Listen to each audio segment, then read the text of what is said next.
state your name. Do solemnly swear. To support and defend.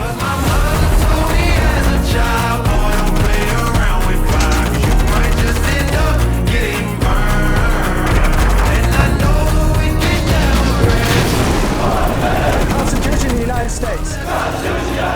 Against all enemies.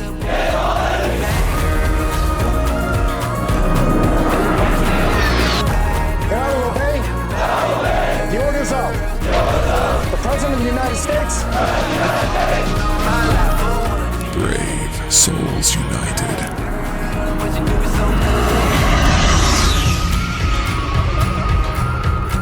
Where you're never truly alone.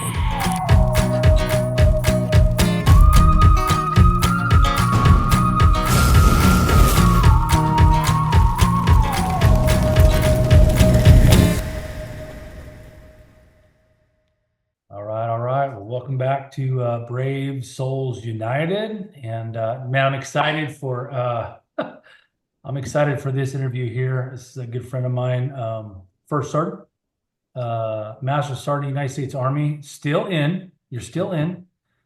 Still kicking it. And yeah, I'm excited to pick your brain and learn your journey. Most importantly, yeah, just reach somebody through the commonalities of our military service. So yeah, let's just jump right into it. One of the first things I like to ask people is, there's something that happened. There's something that happened in your life, I believe, that started this patriotism in you. What made you join the service, Mr. Sergeant McKee? What was the one thing, or where do you believe your patriotism started? Because something happened that made you raise your right hand and want to join the United States Army. I'm curious to know that. So I think my dad raised me. My dad was a patriot. My dad served as well. He had 24 years National Guard. And my dad always taught me it was always God, guns, and guts, right? God leads us. The guns defend us. Because we are the hand of God, right? God uses us as pawns to do what we're supposed to do as Christian men. And guts. It's God doesn't give us a spirit of fear. We've had that discussion before, brother. I think what really did it for me, though, I got out and I'll be honest with you, I considered it, and I actually tried in 1997 to get in, and they told me in the Marine Corps, because I was going to go to the Corps. Yeah. They told me, they said, son, you've had too many broken bones, and something to do with, I don't know, eczema is weird. MEPS is a strange creature. You've been there, done that. But anyway, so I waited 5 years, and what they don't tell you is after 5 years, your record's clear. So obviously, 9/11 happened, and I was like, okay, we're fixing to get in the middle of this. So I joined the service. I started out in National Guard, but patriotism is something that's deep rooted in it's not a feeling, it's not a thought, it's a yearn. It's a yearn to protect what's your own. It's a yearn to love what is your own. And as men, God gives us a spirit of protection. That's just what we are, right? And some people are different than others. They do it in different ways, and I understand all that. But as well, we have discussed, God doesn't make mistakes, and you get into places to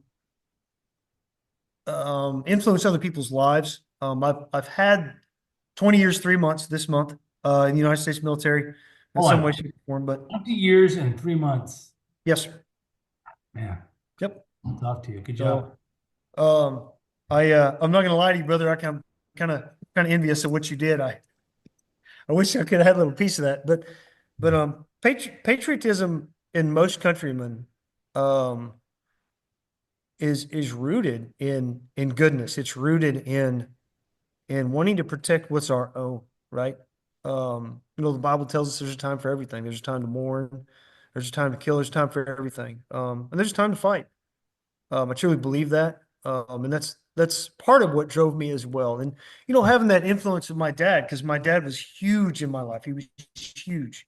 Um, I kind of had this old adage, put some dirt on it, rub it out, it'll be all right if you get hurt. You know what I mean? So, we but yeah, that's where I got most of that. See, I think that's where I got it. It just and my grandpa never served, but he was a patriot. Um, he was just I can't remember why. It's something to do with his medical status. Um, but he didn't have the opportunity to. So he was an old cowboy. So very, very rich in country pride, love of country, Christian roots. And my church back home is very, very patriotic. They are here as well. So that's my backdrop for the reasoning behind serving. I just don't know that I ended up being in as long as or wanted to be in as long as I ended up being in. So yeah, so here we are. But yeah, that's I mean that's patriotism. I believe is rooted in good men, Christianity, faith, and faith based.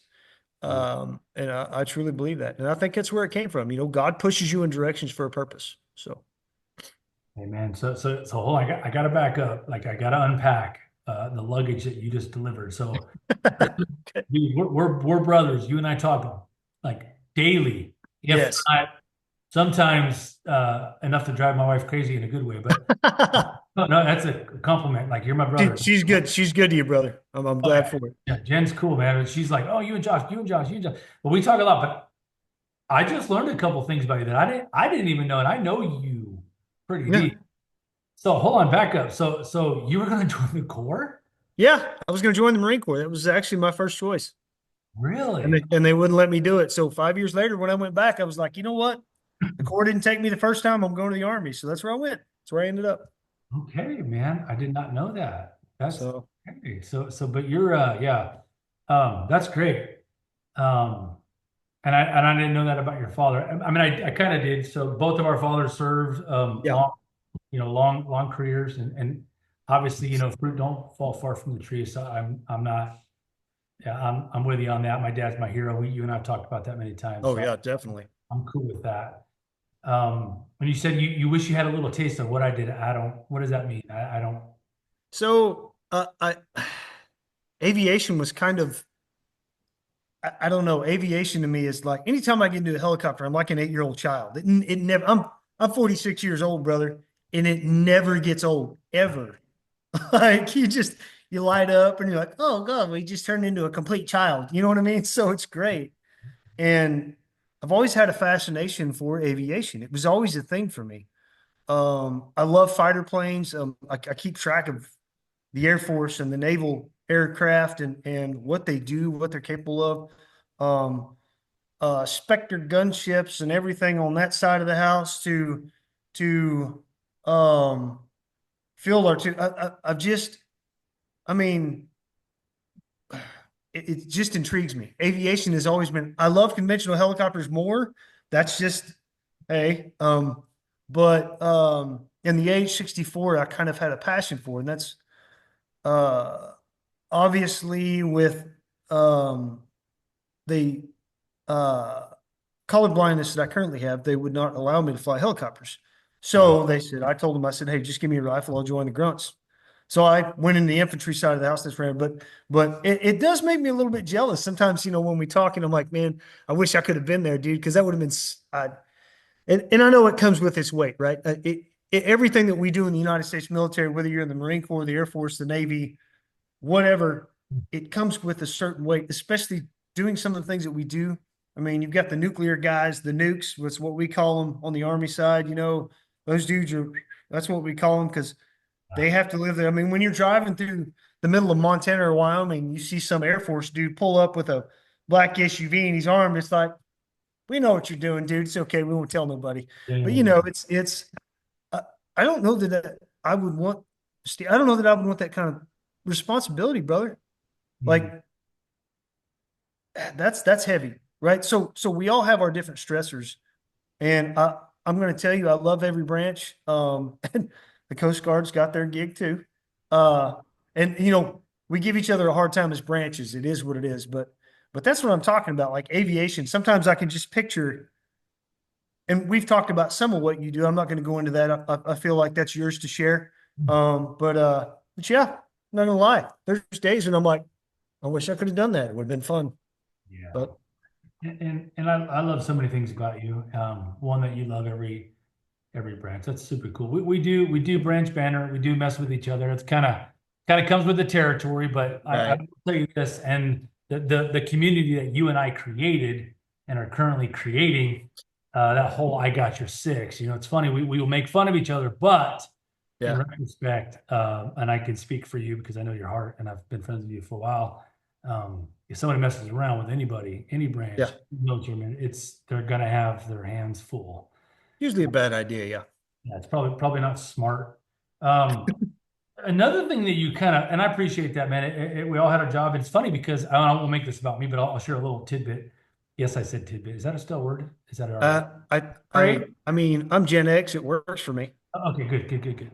Uh, so it's funny, man. I didn't even know that job existed. Like when I went in, I wanted to be, and you don't even know this about me. I wanted to be a fireman or a cop. I mean, that's pretty straight across Yeah. for most 18-year-olds. I'm like, hey, I want to, this or that.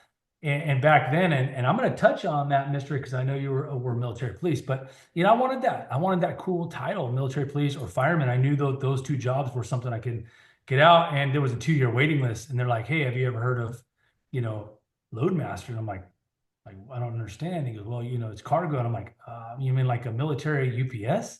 And the guy literally looked at me. He goes, clearly you have no idea. Uh, and his name's Tech Sergeant Richard Minor. And I'll never forget. And the reason he was so defensive is because that was his, job. And I'm That's like, his bag, right? yeah. So I'm like, wait a minute. It's like, he goes, you meet and exceed the requirements. You need to look into this. Best decision ever made, fast forwarding. They kept trying to get me to cross train. I'm like, dude, I'm not leaving my job. Like I loved every bit of that until they medically retired me, but we won't get into that. So let's Right. let's jump into this. So you went in. You're probably one of the toughest dudes I know. Don't fight me on it. It's a fact. You went in. Hey, look, dude, it is what it is. It's respecting. Right. No, I love you for it. And you went in 11 Bravo, but you kind of progressed too. Like you've got like again, you're humble. I love that about you. I love a lot about you. But dude, I mean, bro, you're first sergeant. I mean, I've told you this many times, so I'm not full of it. Dude, I got a lot of respect for you. You've kind of moved up the chain in a very, very honorable way. So share your different MOSs in your journey. So my primary MOS for 16 years was infantryman, which some people lovably call us as grunt, crayon eaters. I mean, whatever they want to call us. I mean, you put a bunch of Marine Corps infantry or riflemen and a bunch of Army riflemen in the same room, and it's like you got a mirror sense, but you get anybody else in the room, and it's like, you're in the wrong place, bro. But I did that for 16 years. It was great. A lot of road marches, a lot of. But I can tell you, when I do apply for the VA and I get all that started, it's going to be. Where's the cartilage in your knees? It's in Hawaii, somewhere, you know. But did that for 16 years. It was good. I got a lot out of it. Deployed with them. And then in 2014, after I got pushed out in 12. In 14, I went back in because I had the opportunity, and I'm like, hey man, I need like my brain just you know how it is. You're a service member, your brain is wired so much different than everybody on the outside. The private sector is just it's like the Twilight Zone on crack. I don't know. That's probably about the best way I could probably put it. But it's weird. Leadership is so much they don't follow the 10 principles of servant leadership. They just don't. And it's hard for me to follow. So anyway, so I got back in 14, and I was past the age break for special operations in the Army side. So I couldn't do that. So they put me in the drill sergeant unit because it was either that or taking rank reduction. I was a staff sergeant already. And I was like, no, I'm not going to do that. So I ended up being a drill instructor and all these other things. But when I got in 2002, went to boot June of, graduated in June, got there in February at Fort Benning, boots on ground, did my thing there. And then I was in the Guard for the first, I think, 5-6 years of my career. Pushed out, deployed, Um, I did guard recruiting, which that's a whole other conversation for a later date. Recruiting is a weird animal anyway. Air assault school, stuff like that. We deployed detainee operations for the most part when I was in southern Iraq over there back in '07, '08. I think no, early nine. Anyway, was there for a while. So messed around there for a while. It was pretty quiet. Came back, ended up going active for about 3 years. And then 12, I got pushed out due to a shoulder injury. Rotator cuff stretched the tendons, bad deal. I was on a bench and I was being proud. Let's just say it. Um, and I'm telling you all this to lead up to when I was in the drill sergeant unit. That's when I shifted to the MPs. So they put me on, I was in the reserve and went to the reserve component. And they put me on active duty special work orders, which is our version of active duty. And they sent me to Fort Leonard Wood in October of 16, and I left June of 19. And then in 20, my command sergeant major Kerr, the E9 in charge of the battalion, he's like, "Hey, so you're gonna have to go reclass to MP," and I'm like, "What? That's like putting oil and water in the same bucket. I'm an infantryman. What are you doing?" So I'm trying to rack my brain around the fact, and these gray hairs, yeah, that was MP school. So anyway, so I'm trying to wrap my brain around this. So I go to this reserve component, but they call it basic military police course, and BMPC or something. Anyway, so I go to this course and I'm with Where? Fort Hunter Liggett, California. It was not so much fun, but it was, I don't know, 2, 3 weeks long. So go to the course, come back. So now I'm an MP. So that's why I've got two MOSs. I was required to get the second one, otherwise I would have retired an old grunt. And then I went from the drill sergeant community. Went on active duty again, special work orders. I was going to go to work for the Ministry of Interior for the KSA over in Riyadh. I was trying to deploy, obviously. Now, the reasoning behind me deploying, and I'm going to get into that real quick before we go any further, brother. I've been getting more actively engaged in the church. I was trying to get more engaged because I ran from God for a long time. That's a whole other conversation. We've had that. Um, I didn't really have a place. And I was like, okay, well, I'll just deploy. I'm a soldier, right? We can do this. God sends me to Lackland Air Force Base That's what I was, instead of that's what I instead was of looking instead of Riyadh. He's like, okay, so I'm down here at Lackland Air Force Base, just across from Air Force Basic Training, okay, at the Defense Languages DLI. So I'm still working for MOI MAG, and my OIC is a major special operations guy. And all we're doing basically is training KSA pilots to go to Ranger School, which do PT twice a day. It's horrible. I don't know what to do with myself. So anyway, so 121 days later, we run out of students. The COVID thing jacked a lot of stuff up. So we ended up, the colonel called me from Riyadh and he goes, "Hey, your position's in jeopardy." And I said, "No, it's not." So I made a phone call to a buddy of mine. So I called him. I said, "Hey, Sergeant." He's like, "Yeah, what's up?" I was like, "Got a place for me in Texas to hang out for the next couple of years?" He's like, "Yeah, I'll call you back in 15 mics." I'm like, "Okay." So he calls me back and he's like, "Hey, you're going to be getting a phone call from a guy named Eric." And I'm like, "Okay." So they called me and he sends me to Corpus Christi, Texas, which is where I'm currently located. And it was a military police non-commissioned officer in charge position. So I spent 2 years on active duty. I came off of active February of 23. for. Wow. Yeah, February of 23.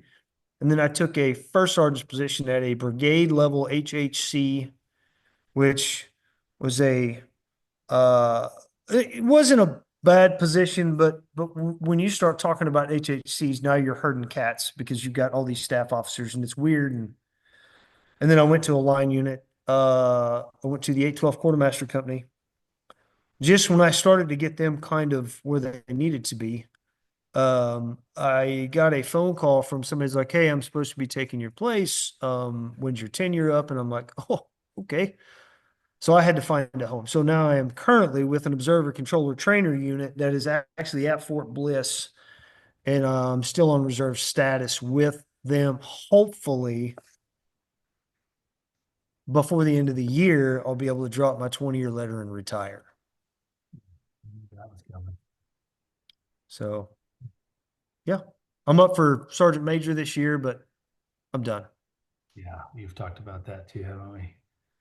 I don't want to skip over the fact. I want to acknowledge the fact, and it leads into the next question. Now, you, on paper, as an instructor, and I know this number, so but feel free to correct me if I'm wrong. You have personally impacted over 4,300 troops. Give or take, yeah, 42, 4,300, something like that. And that's not including when you made NCO and all the other uh, babysitting, we'll call it that. Right, right, yeah. So there's probably 10,000 troops that you've probably impacted. So is that a a fair number? better number for you, Steve, would be they estimated we put when I was an OCT for the First Army Division, under the 3rd of the 335th Training Support Battalion, they estimated we put almost 38,000 soldiers through mobilization station. Okay. So 38,000 soldiers went through our ranges and saw my face before they went out the door. Wow. Okay. So kind of crazy. So it leads me to the next question. 20-year veteran, honorable. You've done quite a bit. You've just shared that.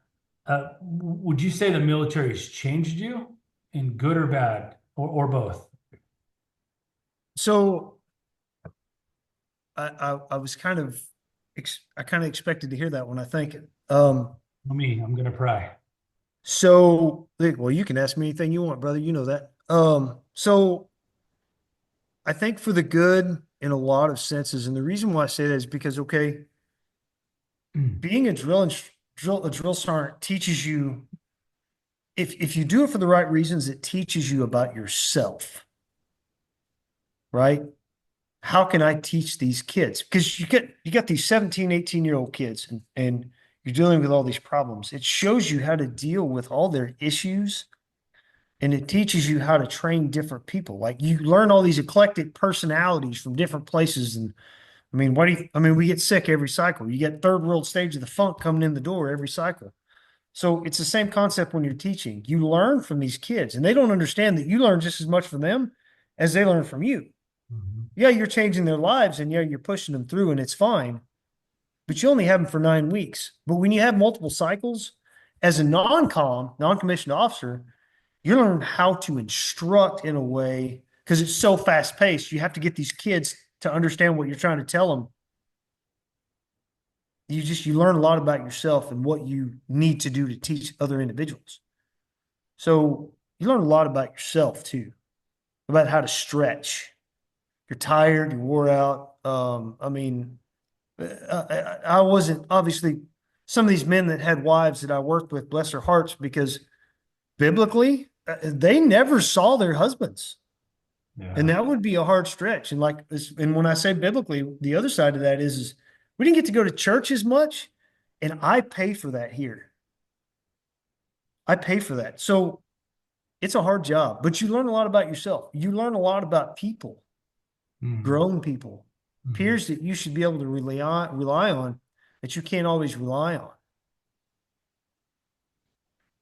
And the biggest thing that you learn about being a drill sergeant or a DI is how to learn to adjust on the fly. Oh yeah, move and groove. 260 soldiers on the ground, anywhere from 190 or 260 soldiers on the ground, and you're the senior drill sergeant, right? I did that for my last, I don't know, 3 or 4, 2, 3, I don't know, couple cycles. But you learn how to teach drill sergeants too. So it's like when there does come a point where you can back up and say, I've got what I need from this. It's time for me to let some of these younger, because you know how it is. People PCS, they rotate in, rotate out. It is what it is. But like Senior Joyce, taught me a lot about being a drill sergeant. Because when you go to drill sergeant school or, okay, special operations, right? They don't teach you how to be your special operations personality or a crew member or like I've met crew chiefs and everybody's got different personalities. They don't teach you that. Correct. They teach you two things. They teach you how to stay out of trouble and how to follow the TR 350-1. Now, I personally thought it was very, very rewarding, and it was probably the most rewarding job I ever had in the Army. The most fun job I ever had in the Army, I'm going to have to say, was when I worked for the 1st Army Division, and we put bullets down range every single day of the week running a crew sword weapons range. That was a blast. Awesome. So, but I think what it did for me as a whole was it taught me how to be selfless. Nice. And I said all those things prior to lead up to that for one reason, okay? And I'm going to say this. One, God doesn't teach us to have spirit of fear, but God teaches us to take care of our neighbors before we take care of ourselves. Love our neighbors as we would love ourselves. And I had to learn that the hard way. And it worked. And what I'll tell you the bad side of it is, I mean, we've all got our quirks, right? And I'll be a little bit forthcoming. Obviously, we see tragedy. We see things that a lot of people don't see. I mean, 1% of the population, right? It's not very many people, but we see things a lot of people don't see. Post-traumatic stress is a very, very real thing. TBI, what TBI does to you is it takes away some of your cognizant memory. Because like me, okay, memory versus for the Bible, right? I don't memorize as well as I used to. Sometimes I'll forget immediately after I try to memorize it because it doesn't. It takes away some of your cognizant short-term memory. So some stuff back in the past I remember really well. Post-traumatic stress, and I'm going to be forward about this, okay? You see it in your sleep, you hear it in the sounds, and you can be walking down the street and you don't know what's going to hit you sometimes. Now, I'm fortunate, okay? I have not seen or heard as much tragedy as some, or probably a lot of people. But I know men, very, very good friends of mine, that it affects, and they've had to change their medication over and over again for it. And I just continue to pray for them, right? Like, I mean, that's, I love them. It's a very, very real thing. And I think it affects everybody different, but I don't care who you are. I think when you leave the military, the one bad thing I can say that we all take from it, the GWAT babies anyway, right? Mm-hmm. We've deployed, we've been there, got the box, we've got the t-shirts, we've seen some tragedy. So when you leave something like that, you always take post-traumatic stress with you in some sense. Yep. Now, it may not catch up with you today, but it will catch up with you later. Mm-hmm. And it'll affect you in some of your habits. Like, you can wreck my truck today and I'd be okay with it. Before I joined the Army, don't you wreck my truck? You ain't hemmed up. Now, don't spill milk on my table. You better drink it. You can wreck the truck all day long. I'll just ask if you're all right. So it does affect us all differently. And I know that's getting maybe just a little bit too personal, and I apologize. No. On my end. But things like I go sit down on my couch. I've got a pistol under there's a gun everywhere in the house. Like it's wild, right? Like there's something wrong with you. Well, but I've been indoctrinated by the government of the United States to have a weapon on me at all times. And I'm getting better. I hope. I don't always take one with me when I go. But what I'll tell you that is also done that has been good is it has taught me coping mechanisms to deal with stress. I ride motorcycles. I go fishing. We've talked about that. Not a big fan of the ocean, but I'll get on a boat and I'll drop a line. I know the most important thing that we can have as veterans is have that system. Hey, dude, I know it's 2:00 in the morning, but bro, I'm seeing this in my sleep, man, and I can't do it. Like it brings me to tears because I've had dudes call me. It's real. It's real for us. Mm-hmm. So it's taught me that there is a system. We have battle buddies. There is people that care. There's no reason not to call somebody when you're having problems. And you, my friend, have helped me immensely with that, whether you know it or not. And I do love and appreciate that about you and from you. But it's good and it's bad, right? But to answer your question, that's the long version. I guess I probably should have given you the shorter version, but yeah, it's good and bad. It has taught both.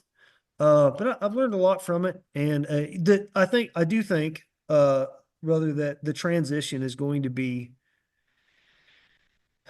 I'll be calling you.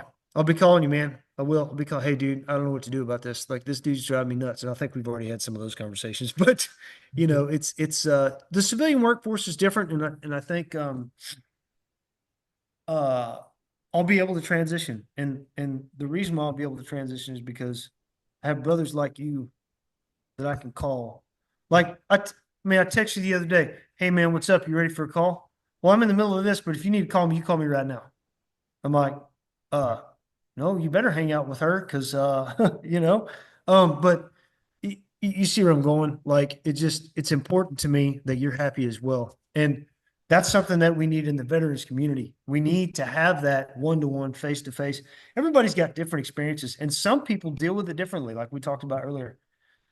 But man, I'm thankful for it, and I'm thankful for brothers in arms that I can call, which my circle is very small. We've talked about that too.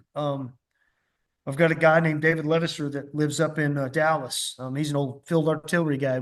He was a major in the Army. And that guy, he's where we get crazy on the phone too, just like me. It's nuts.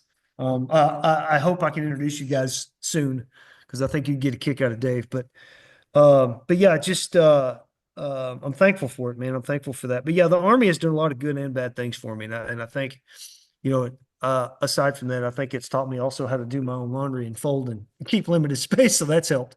But but it's been a good run, and yeah, it's just been good.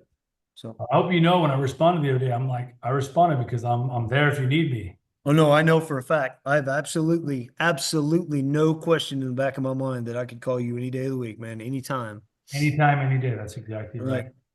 right. Um, and I appreciate you sharing that, man. You're always two steps ahead on this. So we'll come back around. I wrote a couple of notes down here. Just I'm going to circle back around because that's kind of Okay.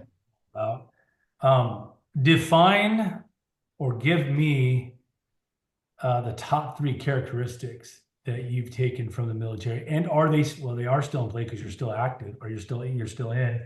But give me the top three characteristics that you've developed from the military and how they play a role in your life today. Characteristics. So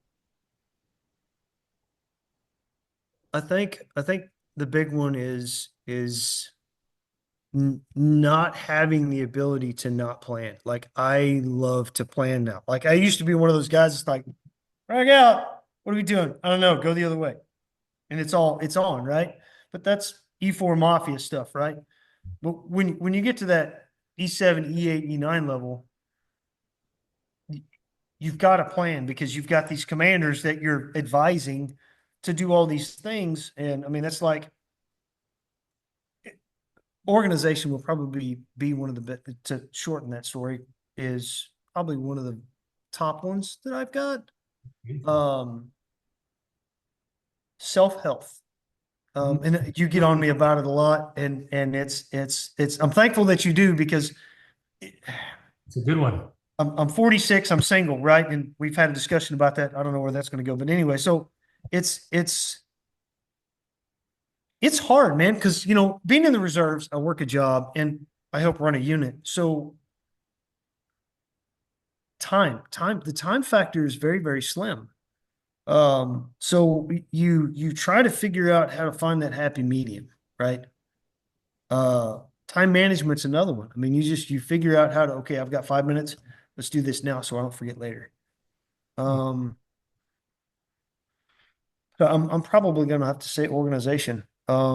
Leadership is also one of my top, because if anybody watches this and they don't know what the 10 principles of servant leadership is, I challenge you to look them up, learn them, know them, because they will help you in your civilian life too. Mhm.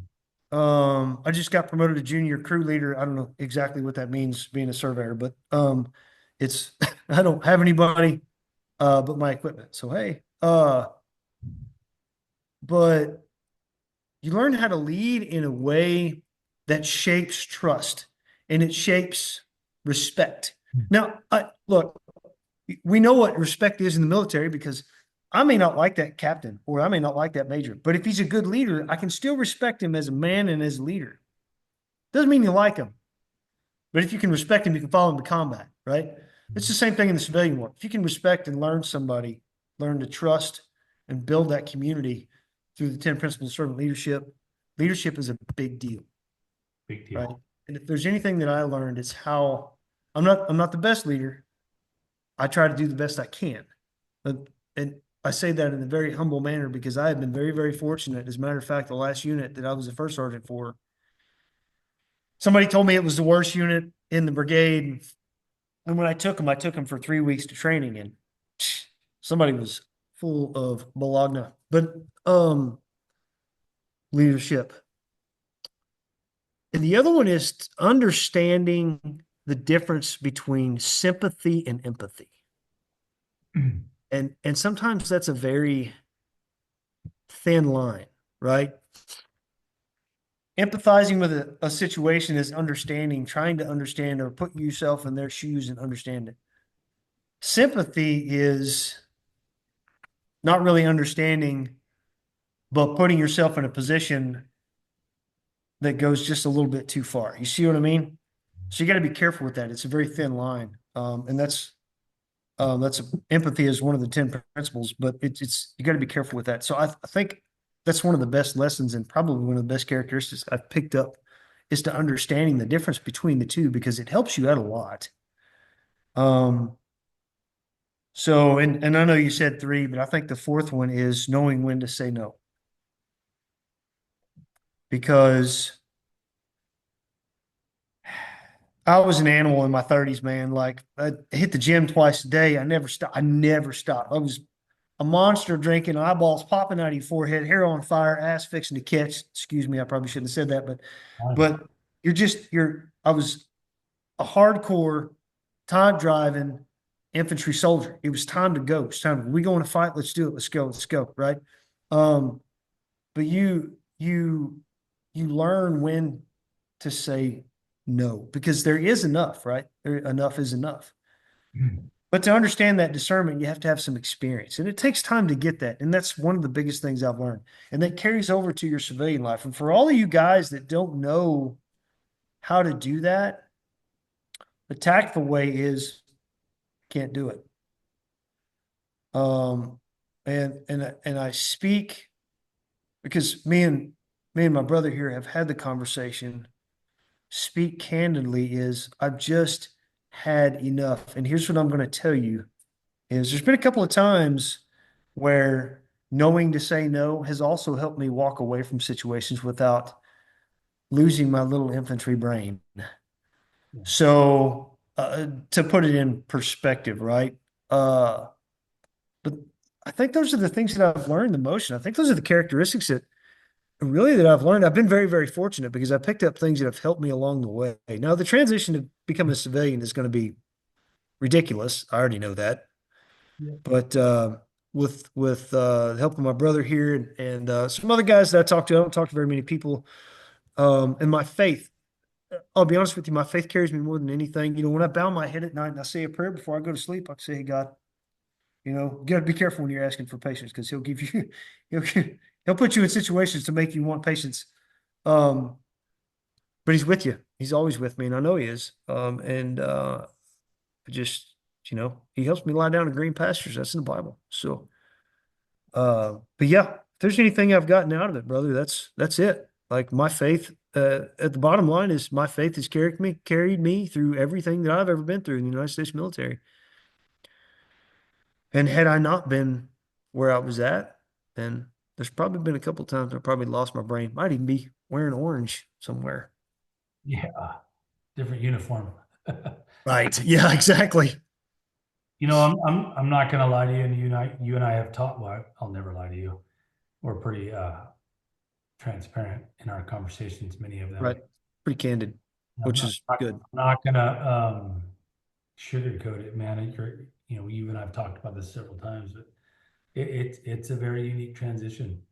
And I think you said it best earlier, the civilian world is not like us, and so they can't handle us. So I think that's why a lot of military members and veterans, get in trouble because they get out and we're wound up.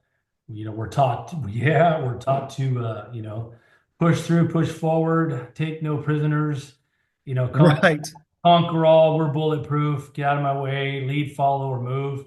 Lead, follow, get out of the way. Yeah, and but you said something, and I'll end with this, and I'm not that it's over, but I'll transition into the biggest part of what we're doing here in Brave Souls United is one, again, just recognizing the bravery, and that I don't care what you've done in the military. I could care less what job any of you have done. You've still done what 99% won't. Yep. So that's a bravery. Anytime you raise your right hand, you step foot, you sign that blank check. In my opinion, bravery. So we're taking all of us, we're taking those, but we're after souls, we're after saving souls, we're after letting there is life after military. I know, but it's true. But United is, we're doing this together. That's why we got, Sergeant McKee on here and myself and many others to come. And we're just sharing different experiences, but it all is for the same reason. It's for this. And you said something, I'm going to bring it up. I wrote down a note here. You said, I can't believe you said it, but you did. And I know you because we talk so much and you're so comfortable about being transparent, but you said you're going to pay for it later. Now, my struggles. Mm-hmm. Right. Share them with you. And you talked a little bit about post-traumatic stress, which most of us have incurred. And my background, my job, I know yours, and everybody else knows yours now. What's the definition to trauma to you, and what's been your secret to success? Because you may or may not know this, but you're pretty together, obviously. Right. How do you deal with it? What's been your secret sauce? And as you say, you're going to pay for this later. I don't know what you meant by that. So why don't you dive a little deeper into that and talk about it?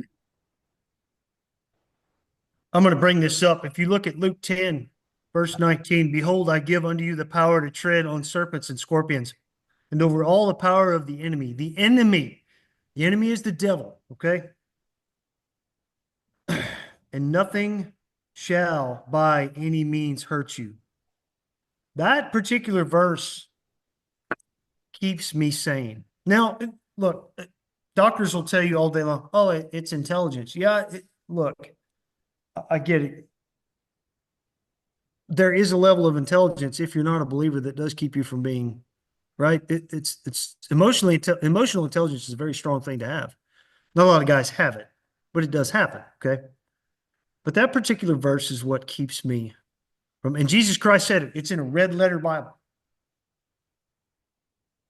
Okay? The one that saved my soul from hell, okay? That's the secret sauce, man. Jesus Christ saved my soul from hell. That's the secret sauce. And I'll say it right here in front of everybody. I don't care. If it wasn't for Jesus Christ, I'd be going to hell tomorrow if I died. And, the one thing that pushed me in that direction, guys, is you're not promised tomorrow. I don't care what anybody says. Your time is stamped. So if you're not right, please get that way. Look, I love veterans. I don't.